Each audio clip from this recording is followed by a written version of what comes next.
My pension check never came. Then the next one vanished too. At first, I blamed the post office. Then the bank clerk looked at her screen and said, "I'm sorry, Mrs. Lowe. Your account's been reassigned to a guardian." "A guardian?" I laughed. "I'm not under guardianship," I told her. But when I checked my statement, my address had changed to Willow Pines Assisted Living. I hadn't moved there. I hadn't signed a thing. That was the day I learned my daughter-in-law had quietly taken control of my mail, my money, and nearly my freedom. She said the nursing home was safer. But safety, I was about to learn, can be another word for control. My name is Margaret Lowe. I'm 74 years old, a retired teacher, and this is my story. Before we continue, please tell me where you're watching from, and subscribe to Her Legacy Tales, a community proving our best chapters can happen at any age. Now back to the beginning, 3 weeks before that bank visit, when Erica first said, "Mom, you shouldn't be living alone anymore." My pension check did not arrive that month. At first, I thought the mail was just slow. I told myself a storm somewhere had knocked letters off schedule. Then the next month, nothing again. I walked to the curb in my robe and slippers and lifted the squeaky lid of the old green mailbox like I had done for more than 20 years. Catalogs, a church bulletin, a grocery flyer, and a thin window envelope from my credit union. Inside, a single sheet, address on file updated. Benefits correspondence will now be sent to Willow Pines Assisted Living. Willow Pines. The place Erica always called peace of mind. I'd never lived there. I'd never asked to. I called the credit union. A young voice said, "Yes, Ms. Lowe, we have your new address on record." What new address? Willow Pines Assisted Living, Unit 112. Who changed it? Your authorized representative. Name? Erica Lowe. Erica, my daughter-in-law. I hung up carefully, the way you set down a glass already cracked. Then I called my son, Daniel. He answered on the second ring. "Hey, Mom. Did you know Erica changed my address with the bank?" "She did not change your address. She helped you fill out the form." "What form?" "The one you signed after you kept mixing up the zip code. It was for your convenience." I did not sign any form. "Mom," he said, gentler now, "you've been forgetting little things. Erica was only trying to help." "I'm 74, Daniel, not helpless." He sighed. "We'll come by tonight," he said. "Let us sort it." They arrived with a casserole and careful voices. Erica made tea without asking, moving around my kitchen like a person practicing ownership. She set a folder on the table that bulged with photocopies. "Your mail's been unreliable," she said. "We had the post office forward it. Willow Pines can handle medications and paperwork for a little while, just until you're settled." "Settled where?" She smiled, all soft cheeks and clean lip gloss. "You know where." Daniel sat across from me, his wedding ring tapping the table whenever his fingers trembled. "Mom, this is temporary," he said. "Only until spring. You've had close calls with your pills." "I missed one morning and took it at lunch," I said. "And you left the front door unlocked overnight," he added quietly. "I went back out to watch the stars." Erica slid a paper toward me. "Intake, just in case. You keep your room at home. We keep your bills current. It isn't a prison." My name was printed neatly at the top. There was a blank line near the bottom for a signature and another for authorized payee. "I manage my own money." "Of course," she said. "This is only if a check arrives while you're away." Her voice was sugar over chalk. I looked at Daniel. He had his father's eyes that trusted softness more than silence. "I'm not moving to a facility." "Just a visit, Mom," he said, "a tour. If you like it, we'll try a month. If not, you come home." "And my pension?" "It'll be there," he said. "It always is." I dreamed that night of a blank line and a pen falling slowly toward it. The next afternoon, Willow Pines called. "Your daughter-in-law said you prefer lavender soap," the woman chirped. I hadn't told her that. At 2:30, Daniel drove. Erica sat in front giving directions into Safety's mouth. Willow pines gleamed behind maple trees trimmed into polite shapes. The lobby smelled of lemon cleaner and something too sweet to be comfort. A woman named Sharon greeted me like I'd already agreed. "We're thrilled you're joining us, Ms. Lowe." A tour followed. Dining hall, craft room, TV lounge, all spotless, all empty of ownership. Back in the office, Sharon slid a stack of forms my way. Basic intake, emergency contacts, medication schedule. I filled boxes carefully, printing like I taught my second graders years ago. When I reached the next page, I froze. Representative payee authorization, legal language about convenience, fiduciary accounts, household contact. I asked, "Why would I sign this?" "It allows us to help if checks arrive," she said. "I can deposit my own checks. Families prefer one point of contact." "Who is the contact?" She checked the file. "Erica Lowe." My son shifted. "Mom, it's just backup." "Backups have keys," I said. "Keys open locks." Sharon smiled the trained smile. "Nothing happens without your consent." "Then you won't mind if I leave it blank?" She slid it aside. "Of course." I agreed to a week's trial. She replaced the page with a new one, almost identical but with smaller print. "Resident acknowledges that benefits may be received and deposited for convenience." I lifted my eyes. "You told me we could leave this blank." "Mail delays," she said quickly. Erica leaned in. "Let me explain for Mom. This just means if the pension comes while she's here, we don't miss it." "That's not what it means." "Mom, please, we're trying to help." I closed my eyes and pictured home. The chipped blue mug, the maple's shadow across the kitchen glass. Then I opened them and slid the pen away. "I won't sign that." Sharon nodded, pretending calm. "No problem. Then please sign this acknowledgement that you declined. It records your choice." That one I signed. They photographed me for the file. Fast flash, cold air, a paper wristband. "Only for the first day," Sharon said. Erica walked me to the room. "I'll bring sweaters from your closet." Daniel hugged me, brief and warm. "Call if you need anything." "I need you to doubt her," I wanted to say. Instead, drive carefully. After they left, I checked the folder on the shelf. The page I'd refused was blank, but behind it sat another. Change of mailing address for benefits correspondence, already faxed, authorized by Erica Lowe. A sticky note read, "For your convenience." I smoothed the paper, hid it under the mattress, and opened my small spiral notebook. Day 1, 2:30 in the afternoon. Intake complete. Payee form refused. Address change already sent. Did not consent. Then another line. Call credit union. Ask who endorsed last 2 checks. That night, I met Louise at supper. Silver hair, sharp eyes. She said, "Watch your mail. They don't have to steal your wallet if they steal your address." The next morning, the credit union clerk confirmed it.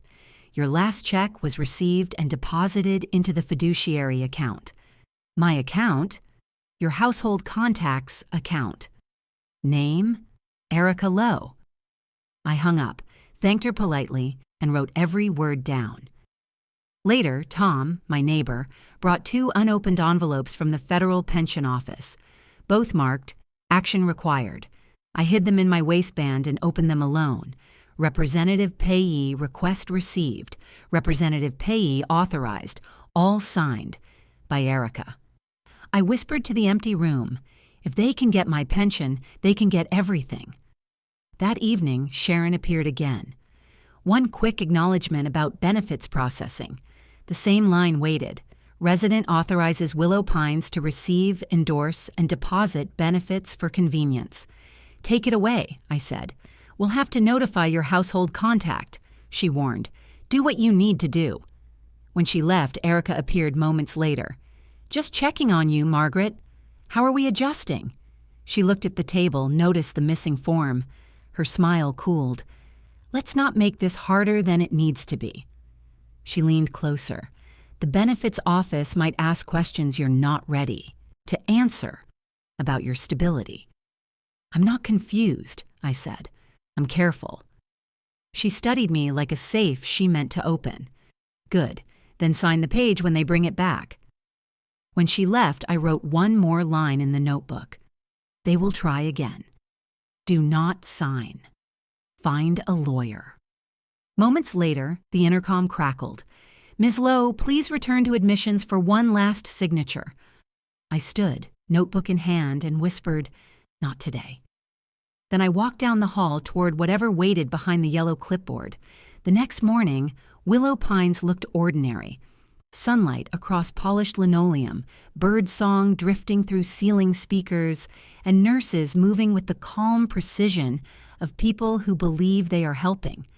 But once you know something is wrong, ordinary turns strange fast. I kept my notebook under the pillow, writing only when no one watched. Every time I added a date or a phrase, the act felt like breathing again. At breakfast, I sat beside Louise. She stirred her oatmeal the way a teacher erases a board, steady, deliberate, one motion at a time. They try to get everyone on auto deposit, she whispered. Whose idea? I asked. The administrators. Makes it efficient, they say. Efficient for who? She smiled without her eyes. Never sign anything on a yellow clipboard, Maggie. Yellow means they already faxed it. My stomach clenched. Yesterday's clipboard had been yellow. After breakfast, I wandered to the activity room. A nurse was helping another resident glue colored paper onto a collage labeled Family Circle. The woman, her tag said Dorothy, looked dazed. A form lay beside her plate of glue sticks. Guardian Consent Renewal. I caught a glimpse of the signature line, shaky scrawl, fresh ink.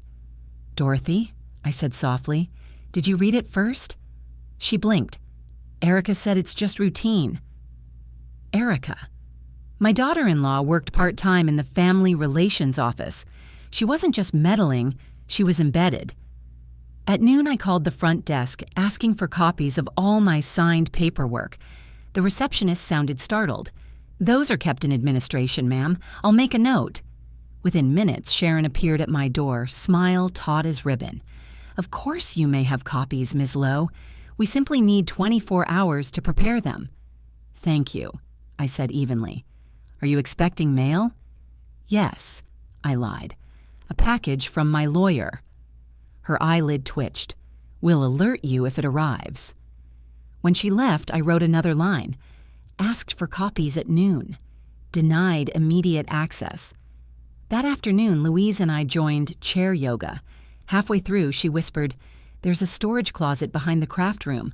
Old file cabinets. Unlocked at night. How do you know?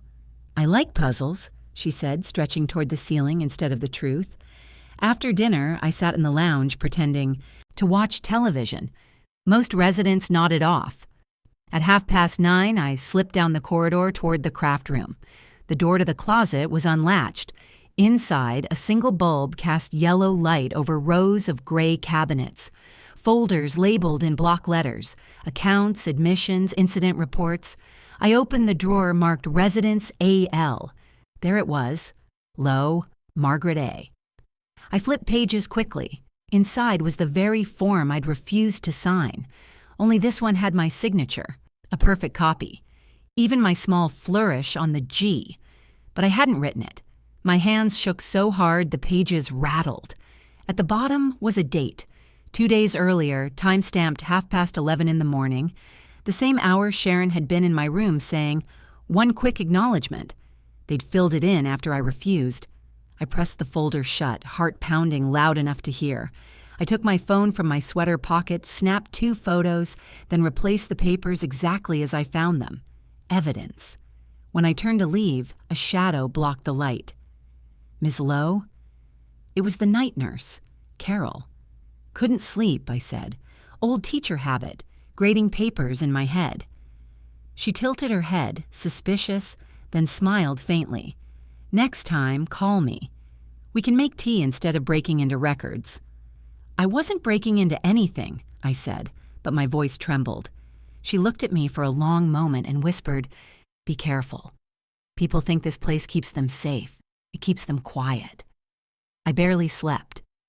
At dawn, I sat on the narrow bed, reading the photos over and over. My own forged name stared back. I whispered to the empty room, "You shouldn't have used my G." Then I wrote, "Form forged, 11:30 in the morning. Carol saw me near files. Possible ally or threat." That morning, Tom called during visiting hours. "Got your mail forwarded," he said. "They sent me a notice about a joint account in your name. Should I open it?" "Yes." Carefully.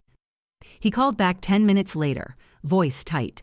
"Maggie, it's under your Social Security number and Erica's. Deposits marked federal pension. Withdrawals same day, electronic transfer to a business account called EL Care Services." "EL Erica Lowe," I said. "Want me to go to the bank?" "No, not yet. Keep copies, take photos, and don't mention my call to anyone." Louise found me later by the garden window. "You look like you've seen a ghost," she said. "Worse," I answered. "A signature." That afternoon, Erica arrived unexpectedly carrying flowers. She smelled of perfume and performance. "How are we settling, Margaret?" "Like concrete," I said. She laughed as if it were a joke. "I brought you your favorite cookies." She set the tin on the dresser and lowered her voice. "You'll be happy to know your bills are all automated now. No more stress." "My pension too?" "Everything's organized. You can relax." "Whose account?" "Ours, technically. But you don't need to worry." "I do worry. It's my money." Her eyes cooled. "You're not yourself lately. Daniel and I are just making sure things run smoothly." "I taught math for 40 years. I can still balance an account." She smiled that thin, polished smile. "Let's not make a scene." After she left, I opened the cookie tin. Under the wax paper, no cookies, just a folded letter addressed to resident families. Inside, a printed consent form already bearing my name. At the bottom, resident signature on file. I laughed out loud, one sharp sound that startled even me. Louise poked her head in. "What's funny?" "They're running out of lines to forge," I said. That night, I wrote until my hand cramped. Erica using business name EL Care Services. Bank withdrawals same day as deposit. Sharon involved. Need outside contact. I remembered Carol, the night nurse who'd warned me. When she made rounds near midnight, I whispered, "You said this place keeps people quiet. Why?" She hesitated. "I worked in billing before nursing. I saw the reports. Family caregivers submit payee forms. The home takes a management fee. Everyone profits, except the resident." "Why stay here?" "Because some of us still try to help." She slipped a scrap of paper into my hand. "Direct number to a journalist. Carol Danner, County Ledger. Tell her I sent you." I hid the scrap inside my shoe. The next morning, I waited until recreation hour when staff attention drifted. I used the common phone, dialing slow with shaking fingers. "County Ledger, this is Carol Danner." "Someone told me you write about elder abuse," I said. "I do. Who's calling?" "Margaret Lowe, Willow Pines." A pause. "I've heard that name. Go on." "My pension's being redirected, forms forged. I have photos." "Can you meet in person?" "I can't leave. They control visits." "I can come as a volunteer interviewer. Tomorrow at 10. "Ask for Ms. Harper," I said quickly. "They screen calls." "I'll be there," she promised.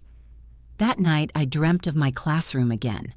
Rows of small desks, sunlight across chalk dust.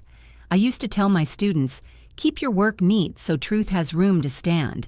Now my own truth was hidden in pencil scrawl under a pillow. At 10 o'clock sharp, a volunteer in a navy cardigan signed in at reception. Clipboard badge reading Community Volunteer Harper. Her eyes met mine as if we already knew each other. We sat in the garden lounge. She spoke softly. "Call me Carol, off the record. Show me what you have." I slid the notebook, the forged signature photos, and the pension letters across the table. She read in silence, lips tightening. "Do you have anyone you trust outside?" "My neighbor, Tom, and maybe the night nurse who gave me your name." "Good. Keep copies in 2 places. I'll verify the doctor's signature on that payee form." "The doctor's dead," I said quietly. Her eyebrows lifted. That will help. We heard footsteps. Erica's voice floated from the hall.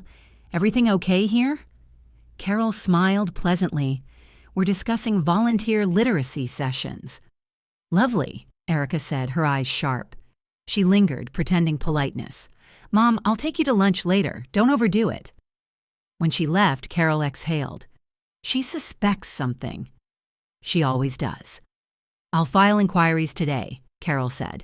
If you're right, she's using a fraudulent representative payee authorization. The penalties are serious. What happens if you're wrong? She met my eyes. Then they'll try to make you disappear on paper again. So let's make sure we're right.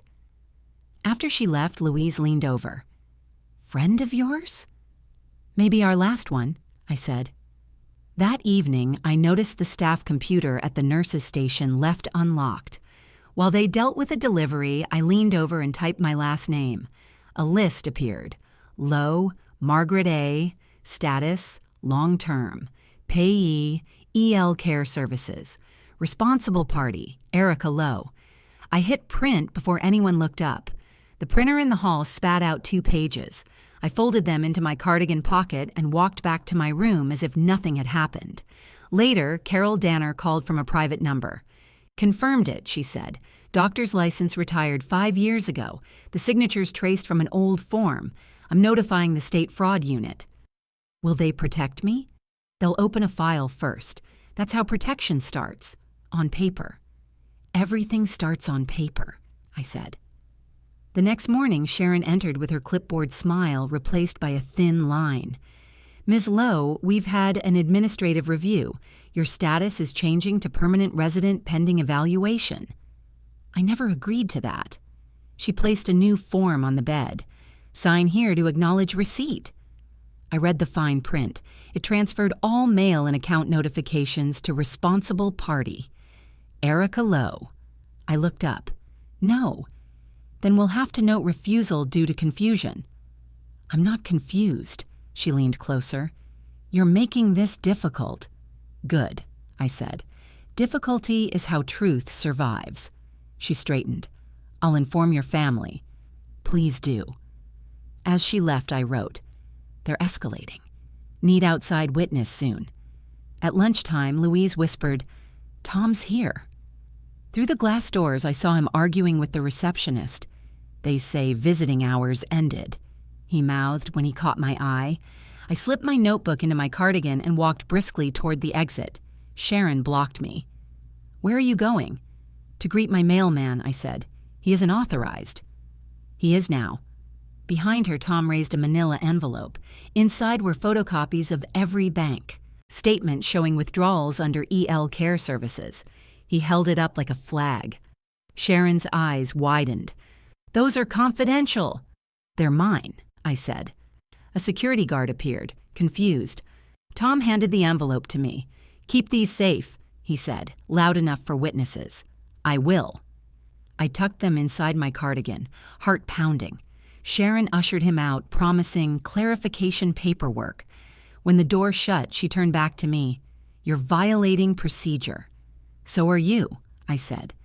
That evening, I called Carol Danner again from the lounge. I have statements now, real proof. Perfect timing, she said. The pension office confirmed the transfer path. Tomorrow morning, I'm meeting a state investigator. They'll need your formal testimony soon. What happens to Erica? That depends on whether she stops or doubles down. She'll double down, I said.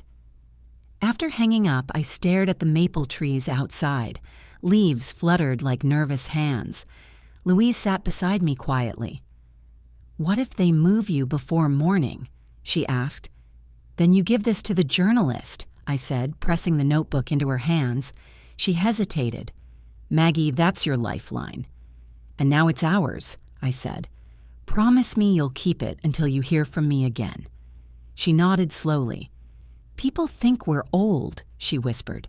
They forget old women built every record they now forge. I smiled. Then let's remind them. At lights out, I lay awake, listening to the hum of machines and distant footsteps. My wristband caught the dim glow from the hallway, proof that I was still here. But for how long? I held my breath, staring at the handle still glinting under the hall light. Someone had tried to open my door, then thought better of it. I didn't sleep after that. I just lay there counting the seconds between footsteps, wondering if tomorrow morning would still belong to me. Morning light seeped through the thin curtains, like someone testing whether I was still here. I hadn't slept at all.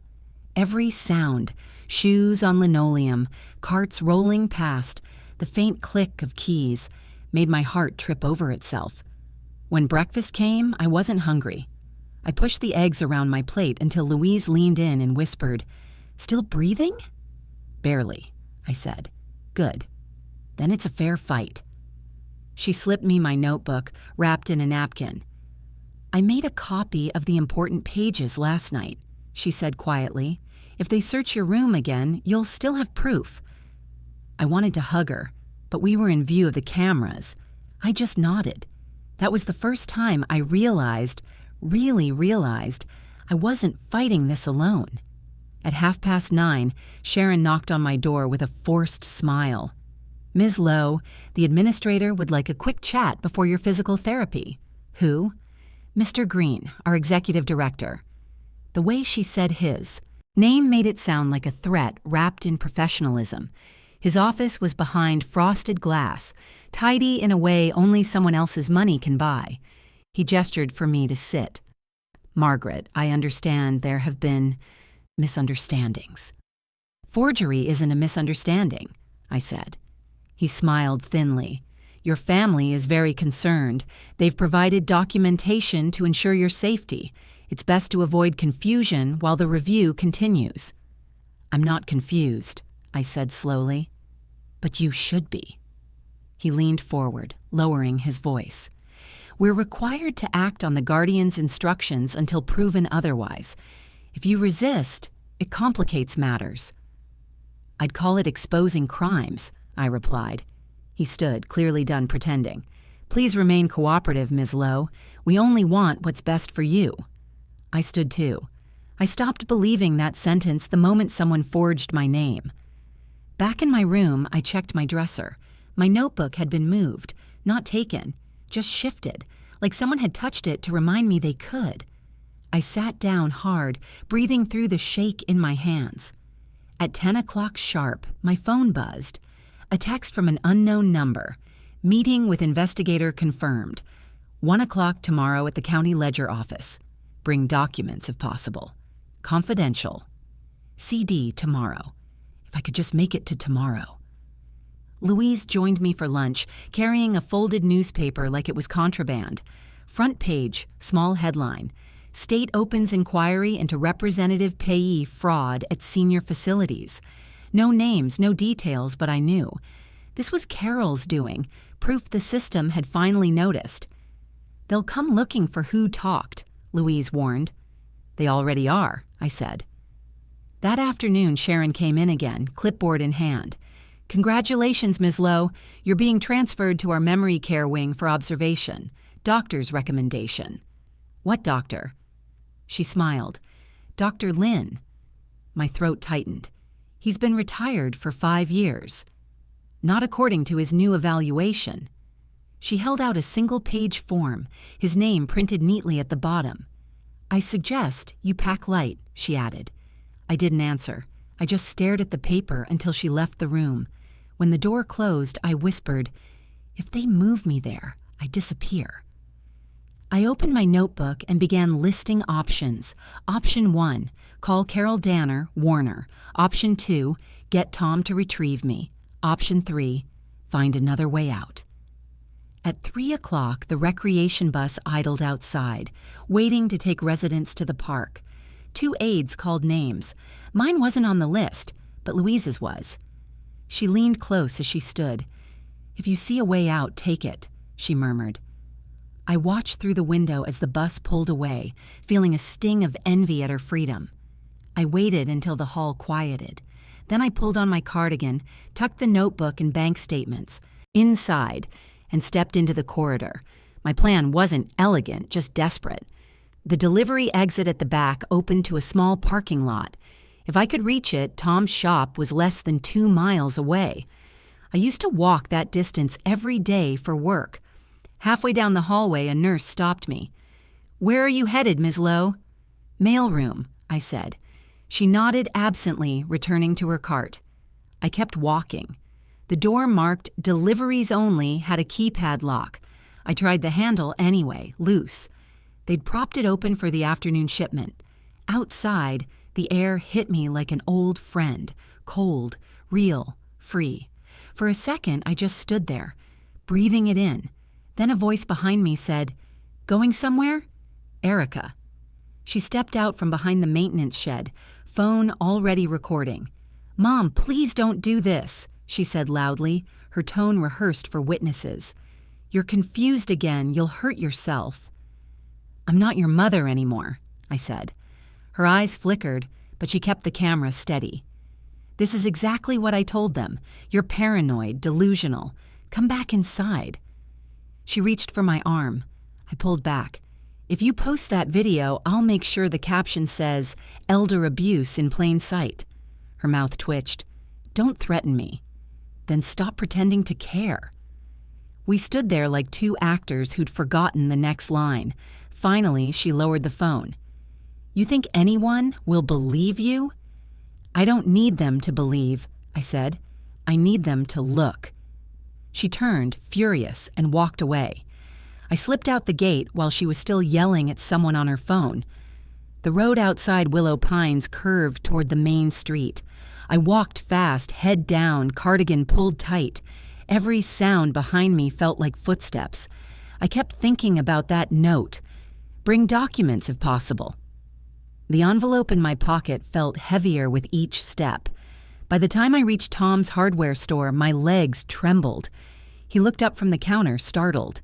"Margaret, what on earth? Don't ask, just close the blinds." He did, no questions. I handed him the notebook and the envelope. "I need you to drive me to the county ledger office tomorrow, 1 o'clock.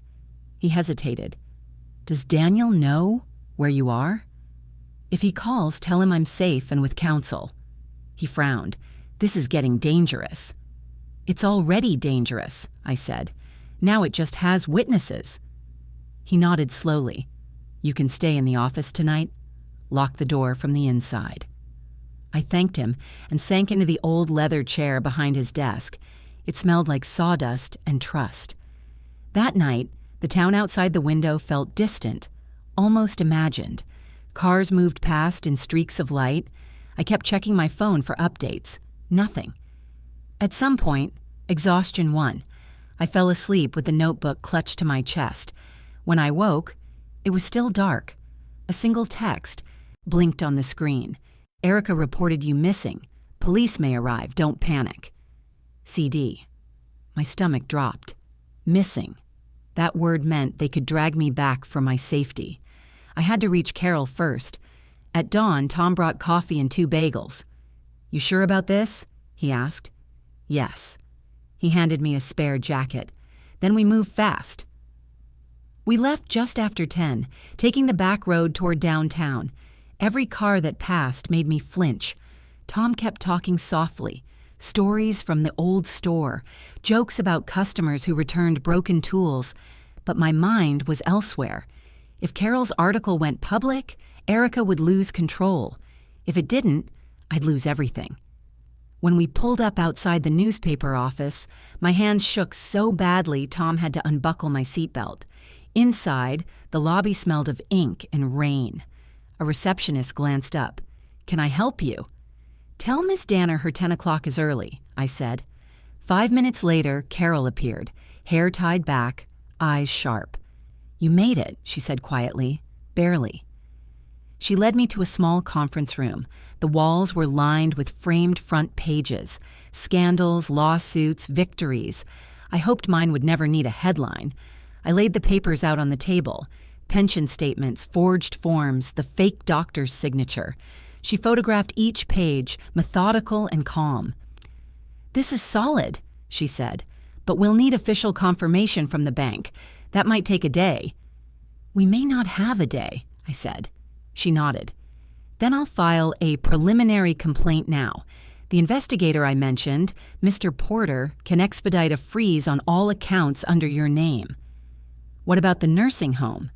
They'll deny everything, but once the freeze hits, they'll panic. I exhaled slowly for what felt like the first time in weeks. For once, the paper trail worked for me. When we finished, Carol offered to call me a cab. No, I said. If they're watching, a cab's too easy to trace. I'll walk to the diner across the street and wait there. She handed me her card. If anything happens, call me, day or night. Tom was waiting outside. You're sure you want to go back to the store? He asked. I want to go home, I said. Home isn't safe yet. It's mine, I said, and I'm done hiding. He nodded, and we drove in silence. The road shimmered under afternoon light, everything too bright, too calm. It felt like the world hadn't noticed a war was being fought quietly between two women who used to share Sunday dinners. When we reached my house, the mailbox was open, flag up. Inside were two envelopes, one from the pension office, one from the county court. The first confirmed the suspension of all payments, pending investigation. The second was worse. Notice of guardianship hearing. Petition by Margaret Lowe. Hearing set for March 14th, County Courtroom 2, less than a week. I sat on the Tau porch step, letters in my lap, staring at the hydrangeas I'd planted with Daniel when he was 10 years old. Everything I'd built, my savings, my home, my name, was being rewritten by someone who once called me Mom. Tom placed a hand on my shoulder. We'll get through this, he said. I wanted to believe him. But belief, I'd learned, doesn't stop paperwork. That evening, I sat by the window as the sky turned copper. My house smelled like old wood and soap, the scent of a life that still belonged to me for now. On the table lay the court notice, the last line printed in bold. Failure to appear may result in permanent guardianship. Permanent. The word made my throat tighten. I folded the letter carefully and slid it beneath my notebook. Then I turned off the lights, locked every door, and sat in the dark, listening for the sound of a car pulling into my driveway. Because if Erica wanted to win this, she'd have to come here herself. And I was finally ready to face her. The morning after I found the court letter, the world looked normal again. Too normal. Blue sky. A mail truck at the corner. A child walking to school with a backpack nearly his size. I remember thinking how strange it was that life just kept going even when yours stopped. I spent that day cleaning what didn't need cleaning, folding blankets, dusting picture frames, re-washing dishes I'd already washed. It was my old trick from teaching days. Keep your hands busy so your mind doesn't collapse. But the truth was, I didn't know where to start. How do you fight something built out of signatures and seals? Tom arrived around 10, carrying a thermos and a manila folder. Coffee and backup, he said, setting both on the table. The investigator called. They froze the EL Care Services account for 72 hours while they review the transfers. 72 hours, I repeated. After that? They'll need court confirmation, which means your hearing decides everything. He hesitated. They said Erica's petition includes a psychological affidavit. From who? He opened the folder. Inside was a photocopy signed by Dr. Harold Lynn. Again, the man who no longer practiced. I laughed, too tired to cry. They're using a dead man's pen to steal from the living. Tom rubbed his temple. I called Carol. She's sending a paralegal from the paper's legal desk to help you prepare a statement. You'll have to testify in person. I'll be there, I said, even if they try to drag me back. That afternoon, I walked through my house slowly, touching the walls as though they might vanish. The photographs on the mantel were from another lifetime. Daniel in his graduation robe, Erica with her forced smile beside him, and a snapshot of me and my late husband, Charles, planting the first hydrangea bush behind the porch. I whispered to the photo, "You'd have hated all this paperwork, Charlie." When the phone rang, I almost didn't answer. It was Erica. Her voice was soft, like she was talking to a patient. "Mom, please, don't make this harder than it is. The hearing's just a formality. Once it's done, you'll be protected. I'll take care of everything. I forced my voice steady. You mean own everything? She sighed, rehearsed sympathy. You don't understand what's at stake. I do, I said. It's called my life. Then I hung up. That night, I packed a small bag, just documents, a change of clothes, and the old locket Charles gave me when we married. Inside it, a photo of us standing in front of the hardware store, the day we opened. He'd written on the back, "We build our own walls so no one can trap us inside theirs." I slipped it around my neck and told myself I was still building. The next morning, Carol's paralegal arrived, a young woman named Mia, with red glasses and a stack of binders. She looked barely 30, but her voice carried quiet authority. "Mrs. Lowe, we'll need to show 3 things," she said. 1, you're mentally competent. 2, the financial transfers were unauthorized. 3, your daughter-in-law's claims rely on falsified documents. She glanced up. I've seen this before. Families hide exploitation under the word care. I nodded. What's our strategy? Keep your story simple. Judges respect clarity more than outrage. Let me handle the evidence, you focus on truth. She smiled. And if you start shaking, picture the judge as one of your old students. Make him earn his grade. By noon, we were at the county courthouse, a beige building that smelled of coffee and old air conditioning. Room 2 sat at the end of a narrow hallway lined with benches. Erica was already inside, sitting beside Daniel. She wore a navy suit, hair pulled back tight, calm as someone who rehearsed victory. When she saw me, she smiled, a small, sharp thing meant for the cameras that weren't even there. The judge was an older man with silver glasses and a voice that could quiet a classroom. He looked over his file. Guardianship petition, case number 2025-314, petitioner Erica Lowe. Respondent Margaret Lowe. He peered at me. Mrs. Lowe, you understand the nature of these proceedings? I do, Your Honor. You're unrepresented? Not exactly, I said. I have an advocate from the county ledger observing under state press rights. His eyebrow lifted, but he nodded. Proceed. Erica went first. Her lawyer, a young man with a perfect haircut and a stack of rehearsed concern, spoke for her. Your Honor, Mrs. Lowe has demonstrated progressive cognitive decline over the past 6 months. Forgetfulness, paranoia, disorientation. My client merely seeks to ensure her well-being. He held up a document. Here's a certified medical evaluation by Dr. Harold Lynn. The judge flipped through it, frowning. Dr. Lynn is listed as inactive. Administrative delay, Your Honor, the lawyer said quickly. I saw a flicker of doubt cross the judge's face. It was small but real. Then it was my turn. I stood slowly, gripping the podium. Your Honor, I began.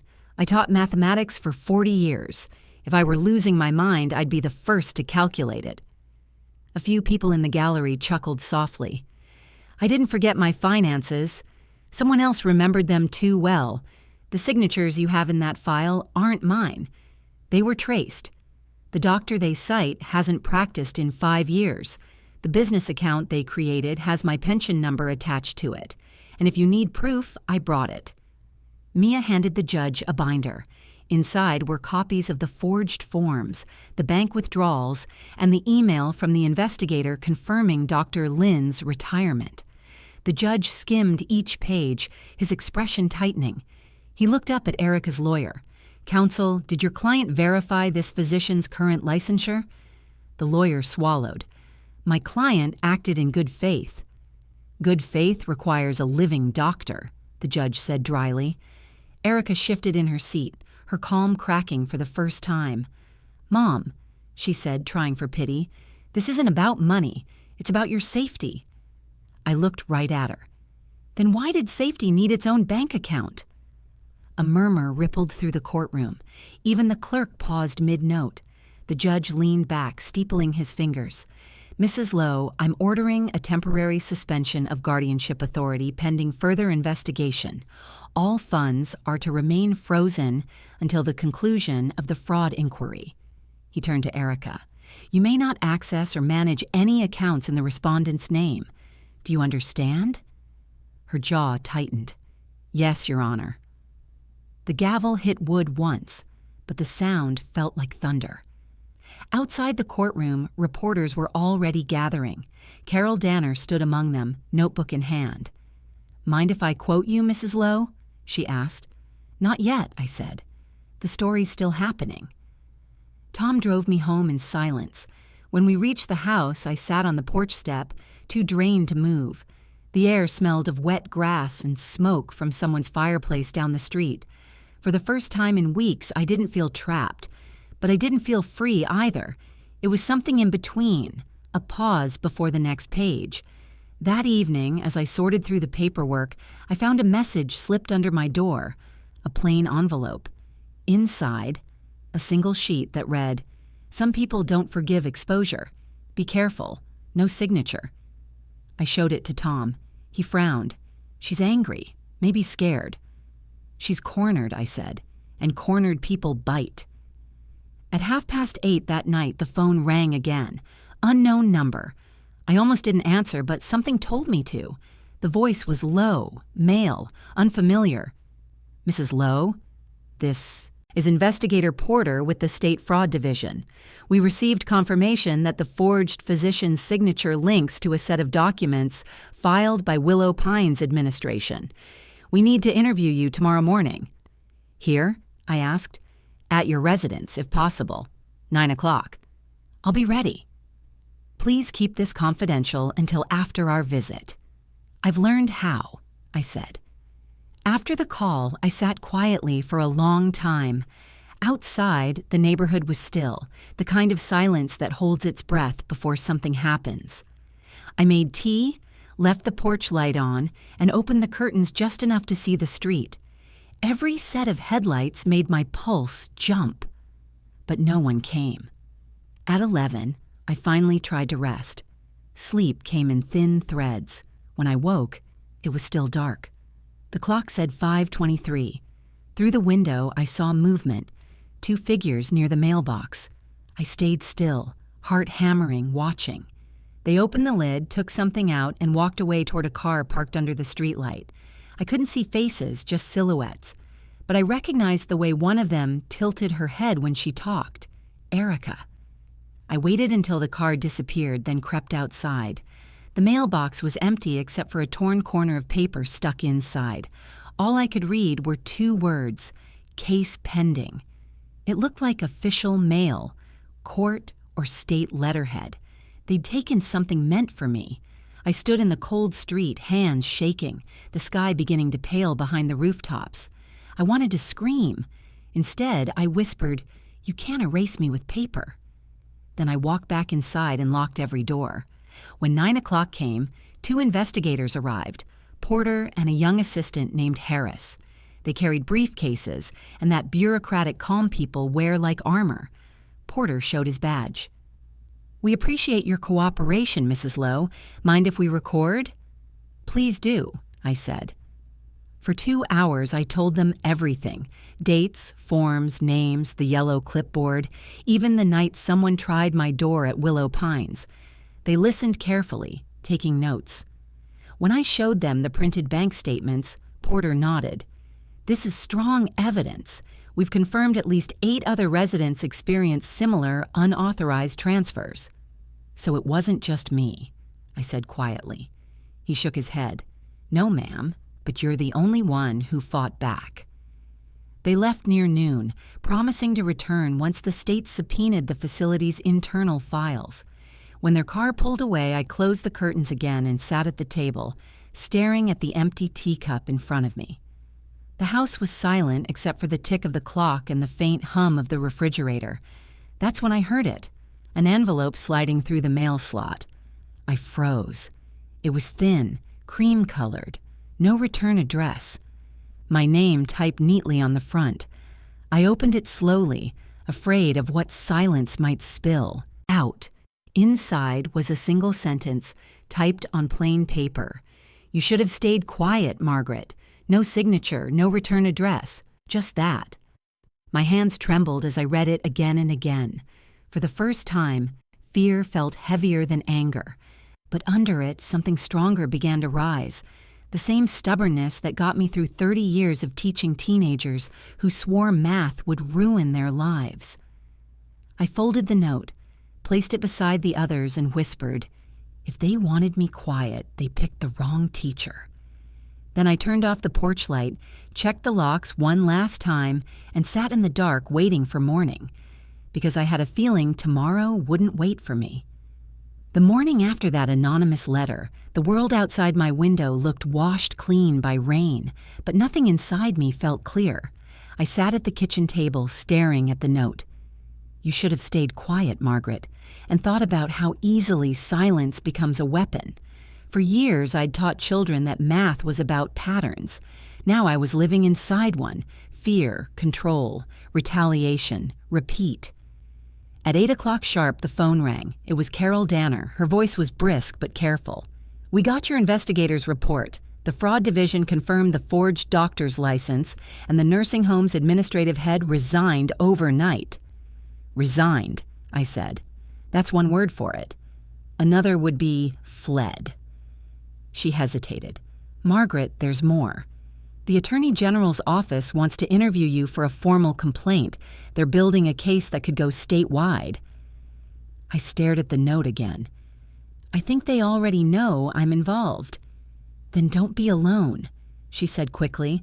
"I'll send a security contact to check your property." I thanked her, but I didn't hang up right away. "I used to think truth was just numbers on paper," I said softly. "Now I see it's ink and bruises." She didn't answer for a moment. Then she said, "You're not the only one who feels that way." By noon, a black sedan pulled up in front of my house. A tall man in plain clothes stepped out, badge clipped to his belt. "Mrs. Lowe?"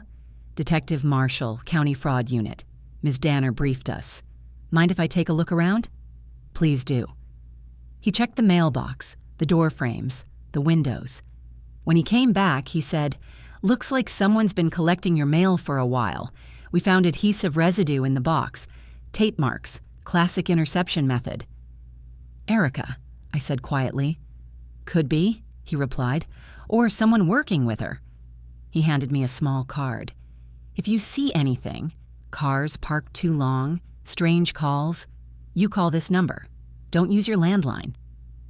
"Because it might be tapped?" He didn't answer, but his eyes told me enough. That night, I sat on the couch with my tea growing cold and my thoughts louder than the clock. For months, I'd been reacting, defending, surviving, hiding. But what if I stopped reacting and started exposing? I opened my notebook, turned to a blank page, and wrote one word in big letters: reclaim. Then I listed every name, every date, every conversation I could remember. By the time I finished, the page was full. At the bottom, I added, "If I disappear, this goes public." The next morning, I called Carol. "I'm done being polite," I said. "Good," she replied, "because the story's running tonight." That afternoon, a news van parked outside Willow Pines. Reporters with microphones waited by the entrance as residents peeked from their windows. By evening, the segment aired across the local channel: Elder Fraud Under Investigation. Nursing home staff and family members implicated in pension scheme. They used my voice, not my face. They called me a retired teacher from the suburbs. Anonymous, but unmistakably me. Hearing my own words on television felt surreal, like listening to someone narrate my life from a distance. I thought it would feel like victory. It didn't. It felt like lighting a match in a dry forest. The next morning, my phone exploded with calls. Old colleagues, neighbors, even parents of former students. Most offered support. A few whispered that Erica was devastated, humiliated, Waikana filing defamation. I ignored them all except one, a call from Daniel. "Mom," he said quietly, "what did you do?" I told the truth. "Erica says you ruined her reputation." "She ruined mine first, and my finances, and nearly my sanity." He was silent for a long time. "I don't know who to believe anymore." I swallowed hard. "Then start with what you can prove." The line clicked dead. I sat there, staring at the phone, realizing how betrayal feels when it comes from both sides. That evening, headlights flared outside my window. A car idled too long across the street. I turned off the lights and watched from the shadows. When I finally stepped onto the porch, the car pulled away, slowly, deliberately, enough for me to see the driver's silhouette, Erica. The next day, Detective Marshall called. She's under investigation for financial exploitation, but until the hearing concludes, we can't issue a restraining order. So she can still show up? Legally, yes, but one wrong move, and she's done. Some of us don't have moves left, I muttered. That night, I couldn't sleep. I opened the locket again, staring at the tiny photo of Charles. He'd been the calm one, the planner, the patient man who paid bills with a pencil and kept receipts in tidy envelopes. I wondered what he'd say if he saw all this. Probably something simple. Something like, "Don't let them scare you into silence." By morning, the story had spread statewide.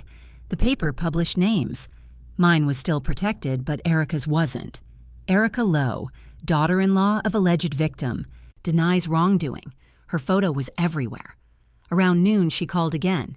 "Are you happy now?" she snapped. "You turned our family into a headline." "You did that yourself," I said. "You think you're the hero in this? You're an old woman who doesn't understand how the world works anymore." I smiled, though she couldn't see it. "Maybe not, but I understand numbers, and right now, yours aren't adding up." She hung up, but not before whispering, "You'll regret this." That evening, Tom came over with a small box. "What's this?" I asked. "Your old ledgers. You left them in the store years ago.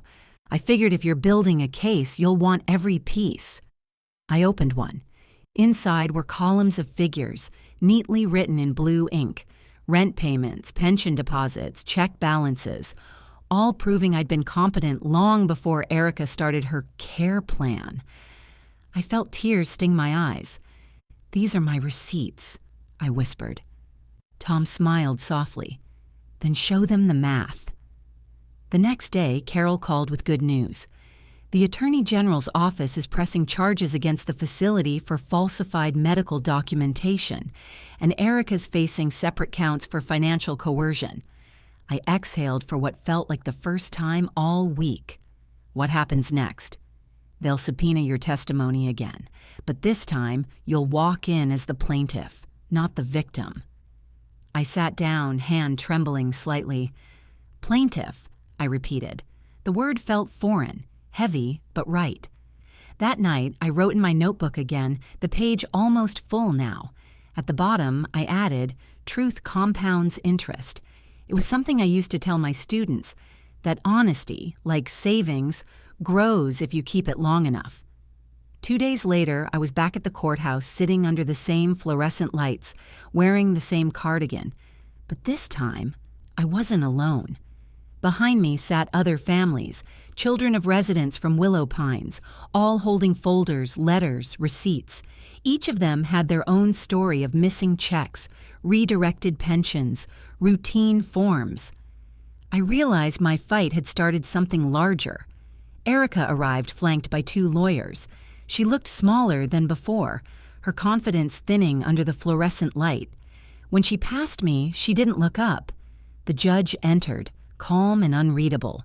He reviewed the new evidence, the state's findings, the financial transfers. Every number lined up exactly as we'd said. Every false signature matched. When the verdict came, it was short and clean. Guardianship revoked. Accounts restored. Restitution ordered. The words didn't sound real until Carol squeezed my shoulder. "You did it," she whispered. I nodded, but my eyes stayed on Erica.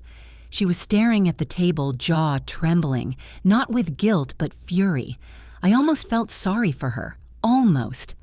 After the hearing, reporters tried to ask questions, cameras flashing. I said nothing. Tom drove me home again, silent except for the hum of the tires on the wet road. When we pulled into the driveway, he turned to me. "You want to talk about it?" "No," I said softly. "I just want to feel like myself again." Inside, I made tea and sat by the window, the same place I'd been sitting when all this started. Outside, rain tapped against the glass like fingers reminding me I was still here. I thought of the other residents at Willow Pines, the ones who couldn't fight, the ones who still believed the yellow clipboard was just routine. I promised myself I wouldn't let their stories disappear like mine almost had. That night, I received another envelope, no return address. I opened it slowly, expecting more threats. Instead, it was a photocopy of the first check ever stolen from my account, now marked "Refund Issued." Attached was a small note from the fraud unit. Funds returned in full. Case ongoing. I smiled for the first time in months. The next morning, I woke before sunrise, made a pot of coffee, and walked outside barefoot onto the damp grass. The air smelled of earth and rain and something else. Possibility. I looked up at the pale sky and whispered, "You were right, Charlie. We build our own walls." Then I laughed, because for the first time, mine weren't closing in. I thought that would be the end of it. But when I turned to go back inside, I noticed a car parked halfway down the street. A silver sedan, same as before, same as the night I saw her silhouette. The driver's seat was empty. The passenger window was cracked open, a single white envelope tucked under the wiper. I hesitated, then walked toward it. Inside the envelope was a single sheet of paper, handwritten this time. Just 6 words. "You think it's really over?" I looked around. No one. Just the quiet hum of morning. For a long time, I stood there holding that paper, wondering if it was a threat or a warning, or maybe both. Then I folded it, placed it in my pocket, and said to myself, "It's over when I say it is." For a few days after the verdict, I didn't speak to anyone. Not Tom, not Carol, not even Louise, who called twice from Willow Pines just to make sure I was still breathing. I needed silence, not the kind they forced on me in that place, but the kind you choose, the kind that lets your thoughts settle after too many storms. The house felt different. Every corner carried echoes of what had almost happened. A folded letter here, a worn chair there. Reminders that safety isn't a place, it's a fragile agreement between truth and fear. For the first time in months, I cooked breakfast. Real breakfast. Eggs, toast, coffee, strong enough to wake the dead. I sat by the window with the newspaper open to the story everyone had been talking about. State cracks down on elder fraud. Victim testifies, sparks national inquiry. Below the headline was a picture of the Willow Pines sign crooked in the wind. No names, no faces, just that empty parking lot. It said everything. I thought it would feel like victory. It didn't. It felt like survival. Quieter, smaller, but steadier. Around mid-morning, there was a knock at the door. When I opened it, Daniel stood there, hands shoved deep in his pockets. He looked older than I remembered. Or maybe I just saw him clearly for the first time. "Can I come in?" he asked. I hesitated, then nodded. We sat at the kitchen table where all of this had started. He looked at the pile of papers spread across it. "I read the reports," he said softly. "I didn't know it was that bad. Erica told me it was about keeping you safe." "She said that to everyone," I said. He rubbed his forehead. "I should have checked. I should have listened to you." I wanted to be angry, but I was just tired. "You believed your wife," I said gently. "That's not a sin. It's just a mistake." He looked up, eyes red. "She's facing charges, Mom. She'll probably go to jail." I didn't say anything. Part of me still couldn't believe it. That the same woman who once brought me flowers on Mother's Day might now spend years behind bars. Another part of me knew it was the only way anything ever changes. He exhaled. "I'll make things right, whatever you need." "What I need," I said slowly, "is peace. Not apologies, not promises. Just peace." He nodded like he finally understood that peace is something you earn, not give. After he left, I stood by the window watching him drive away. The hydrangeas in the yard had started to bloom again. Pale blue, same as the day Charles planted them. I thought about how flowers don't choose where they're planted. They just grow anyway. That evening, Carol called. Her tone was softer than usual. "The story's gone national," she said. "Other families are reaching out. Your case started something bigger. People are paying attention." I smiled faintly. Then it was worth it. "Are you ready for the attention?" she asked. "I've been ignored for most of my life," I said. "I'll take the opposite for a while." The following week, I went back to Willow Pines, not as a resident, but as a witness. The state had placed the facility under investigation, and they were reviewing files, room by room. Walking through those halls again was like walking through a dream I didn't want to remember. The same smell of disinfectant, the same television humming faintly in the lounge. But this time, people looked up when I walked past. Some smiled, some whispered. Louise waved from her chair by the window. "They said we can choose new payees," she whispered as I hugged her. "I told them I'd rather choose freedom." I laughed, even though my eyes stung. Good girl. In the administrator's office, I found Sharon packing boxes. She didn't look at me. Her desk was bare except for a nameplate turned face down. "I hope you're proud," she said quietly. I paused. "Not proud," I replied. "Just done." She didn't answer, and I didn't need her to. When I left, I stopped in front of the building. The old Willow Pines sign creaked in the wind. Someone had taped a printed notice to it. Under State Management Pending Audit. I wanted to tear it down, but I didn't. It wasn't my burden anymore. That night, back home, I went through my notebook one last time. Every page told a piece of the story. The yellow clipboard, the stolen pension, the late-night knock on my door. I thought about burning it. Instead, I slid it into a drawer, right next to my husband's locket. Some truths don't need to vanish, they just need to rest. The days that followed were quiet again, the good kind this time. I started walking every morning, down the same street I once ran along in fear. Now each step felt like reclaiming something small but important. The neighbors began stopping me to say they'd seen the story on the news. One woman from 2 blocks over said her mother had been in a similar facility. "She didn't have the strength to fight," she said, "but you did." I told her strength doesn't always feel like strength when you're using it. Most days it just feels like breathing through panic. One afternoon, Tom dropped by with 2 coffees. He handed me a folded piece of paper, a notice from the county office. "They've reinstated your pension," he said. "Retroactive payments, full balance." I stared at the total. It was more money than I'd seen in a long time, but it didn't feel like wealth. It felt like time. Time they'd taken, finally returned. Tom looked around the kitchen. "You should fix this place up," he said. "New paint, maybe a new porch swing." I smiled.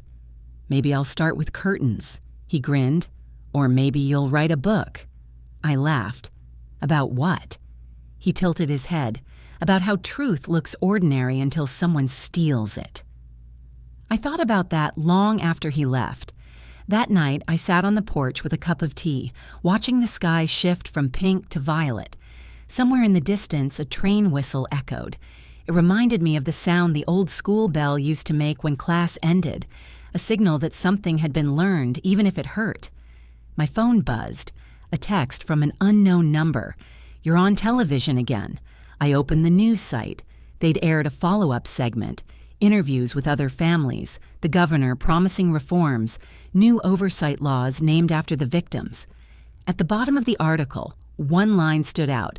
A retired teacher's courage sparked an investigation now known as the Lowe Reforms. I laughed, shaking my head. "I just wanted my money back," I whispered. A few days later, a letter arrived from the district attorney's office. Erica had accepted a plea deal. 5 years of probation, full restitution, and mandatory counseling. No prison. No handcuffs. Just consequences. I folded the letter and set it on the counter. I wasn't angry anymore, just tired in a way that forgiveness sometimes feels like rest. That evening, I called Daniel. He answered on the second ring. I heard about the plea, I said. Yeah, he replied. She's moving out of state. Good, I said. There was a long pause. I don't know how to fix this, Mom. Then don't, I said gently. Just learn from it and visit when you can. I will, he said. We didn't say goodbye. We just let the line fade into quiet. Sometimes that's the only way family survives, in unfinished sentences. Weeks passed. Life became smaller again in the best way. Morning walks, afternoon tea, small talk with neighbors. I started tutoring a few local kids in math, mostly for the company. When one of them asked what compound interest meant, I smiled and said, "It means the little things add up if you don't give up." She grinned. "I'm going to use that on my mom." I told her she should. One Sunday afternoon, I drove out to the cemetery where Charles was buried. The air smelled like rain and cut grass. I brushed leaves from his headstone and laid a small bouquet of hydrangeas on top. "I made it," I whispered. "I wish you'd been here to see it." For a moment, I swore I felt the wind shift, gentle, approving, like an old hand on my shoulder. Then I laughed through tears. "Don't worry," I said softly. "I'm still grading everyone." That night, back home, I poured myself a glass of wine, the first I'd had in months, and sat by the window as the last light faded. The street outside was quiet. No parked cars, no shadows waiting at the curb, just the sound of cicadas and the hum of a world finally leaving me alone. I opened my notebook one last time. On the final page, I wrote a few words before closing it for good. They tried to take my name, my money, my mind, but I was never lost. I was recording. Then I placed it back in the drawer beside the locket and turned out the light. As I went to bed, I thought about all the people still out there, the ones sitting in nursing homes in small rooms, staring at yellow clipboards, thinking no one would believe them. I hoped one of them was watching the news tonight. I hoped they saw that sometimes, even when the odds look impossible, one voice can still echo loud enough to be heard. And just before sleep finally came, I whispered to the dark, "It's over now." Then, almost smiling, but not for them,